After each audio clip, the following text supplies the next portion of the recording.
Hello everyone. Welcome back to the continuation of exploring the rich history of Bharat on this special day of 2nd February. In part 2, we dive deeper into the events that have shaped and molded the nation, uncovering hidden gems and reliving moments that have made a lasting impact. 1790. On 2nd February 1790, Veerapandya Kattabomman became the king of Panjalankuriti in Tamil Nadu at the age of 30. Now, what is so special about him? We indeed must pay a tribute to this man who dared to stand up against the mighty British Empire, a man who fought for freedom, a man who will forever be remembered as a hero. Veerapandya Kattabomman. The hero, who was born on 3rd January 1760, in the land of Tamil Nadu. This fearless fighter wouldn't bend down to the British even when they threatened war over his refusal to pay taxes. And when Commander Allen led an attack on his fort, Kattabomman emerged victorious. This is just the beginning of his legendary story. Kattabomman was a polygar, a military chief, and governor appointed during the Vijayanagara Empire in southern India. Palayakkarars, or Poligar, as the British referred to them, in Tamil Nadu, refers to the holder of a small kingdom as a feudatory to a greater sovereign. Under this system, Palayam was given for valuable military services rendered by any individual. The word Palayam means domain, a military camp, or a small kingdom. When the East India Company tried to control the polygars and collect taxes, Veerapandya Kattabomman refused to bow down. He ignited the First Polygar War of 1799, and for a brief moment, he had the British quivering in their boots. However, Veerapandya Kattabomman was betrayed and captured, but he refused to bend his knee even in the face of death. He was sentenced to death and hanged publicly on 16 October 1799 at a very young age of 39. His associates also suffered brutal punishments, but their spirit lived on and sparked another polygar rebellion in 1800 that lasted a whole year. In honor of Veerapandya Kattabomman, the Tamil Nadu government has established a memorial at Kayattar, and the remnants of his old fort at Panjalankuriti are safeguarded by the Archaeological Survey of India. To commemorate his legacy, the Tirunelveli District Administration has organized a yearly festival at Panjalankuriti on the anniversary of his birth. So let us honor the memory of Veerapandya Kattabomman and all the other brave souls who fought for our freedom. Let us not forget their sacrifices, and let's make their legacy live on and strive to create a better future for our great nation. 1862.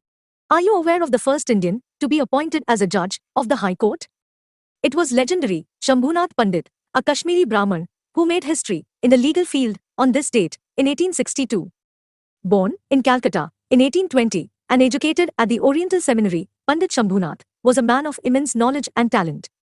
He began his legal career as junior government pleader in 1853 and quickly made a name for himself as a brilliant legal mind. Not only did he excel in his profession, but he also became a professor of law at Presidency College, imparting his knowledge and expertise to the next generation of lawyers. Despite his impressive resume, it is said that Pandit Shambhunath was not the first Indian to be appointed as a puisne judge of the High Court. That honor belongs to Rama Prasad Roy, son of Raja Ram Mohan Roy. Unfortunately, Rama Prasad passed away before the letter of the appointment arrived, leaving a vacancy in the court. However, on 2nd February 1863, Pandit Shambhunath stepped up to take Rama Prasad's place, becoming the first Indian to be officially appointed as a puisne judge of the High Court.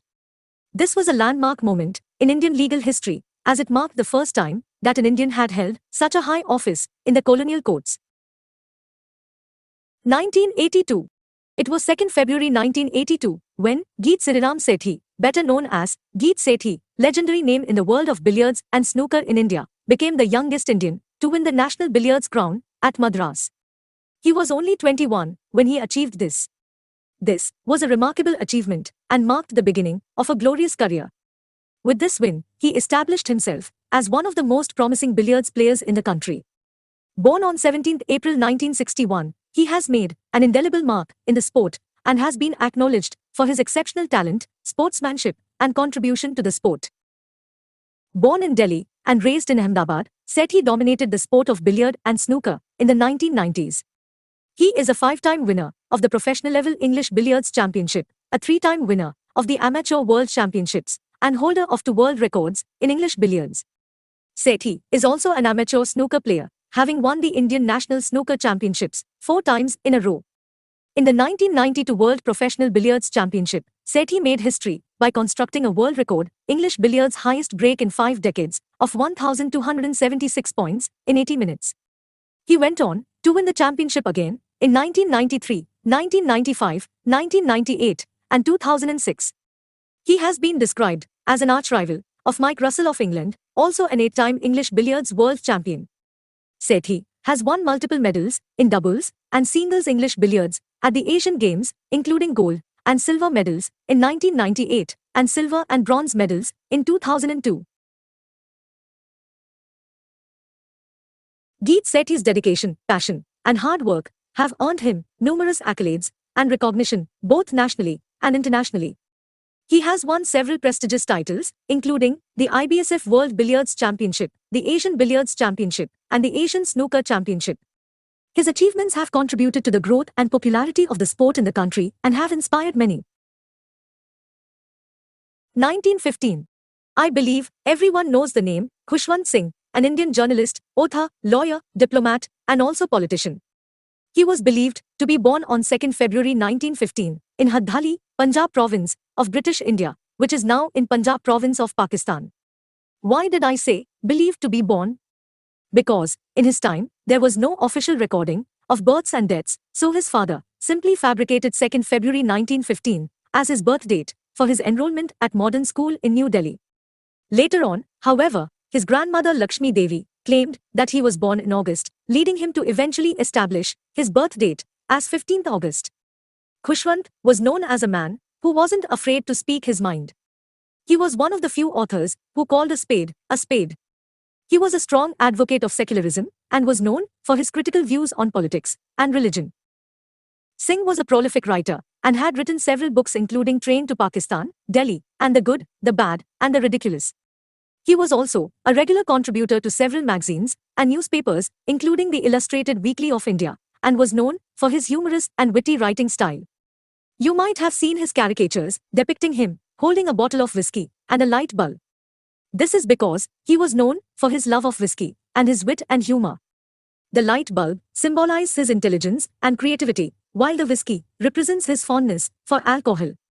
These elements, combined in his caricatures, created a humorous and memorable image that reflected his persona and style.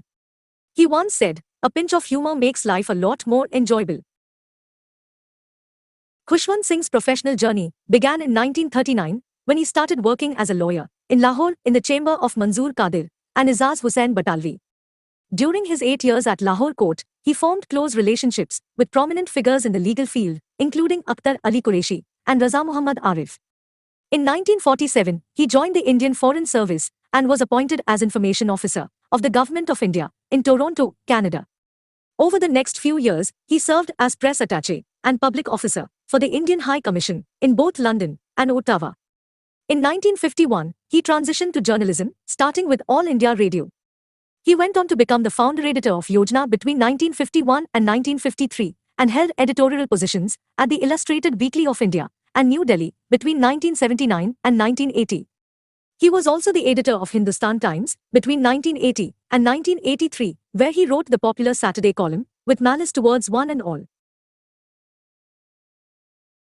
He also carried some controversies in his pocket.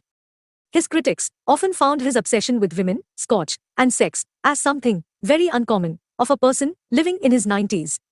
He was known for his love for Scotch whiskey and cigars and was often seen smoking and drinking in public despite the disapproval of many.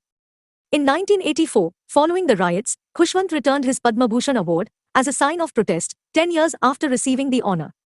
Despite this, the Indian government honored him with an even higher honor, Padma Vibhushan, in 2007 for his contributions to literature and journalism. He strongly supported Indira Gandhi during the emergency, which earned the ire of Khalistan supporters who hated him enough to place him on their hit list. Khushwant Singh was also a self-proclaimed agnostic, as the title of his 2011 book, Agnostic Khushwant, There Is No God, explicitly revealed. He was particularly against organized religion. Singh was also a member of the Rajya Sabha, the upper house of the Indian Parliament, from 1980 to 1986. Not many might know that his father, Sardar Bahadur Sobha Singh, better known as Sir Sobha Singh, was an Indian civil contractor, a famous builder, and a real estate developer of Delhi. He owned so much land in Delhi that he was popularly described as Adhi Dilli ka Malik, meaning the owner of half of Delhi, and was instrumental in building the Lutyens' Delhi. That brings us to the end of part 2 of events that occurred in Bharat on 2nd February. Have a great day ahead.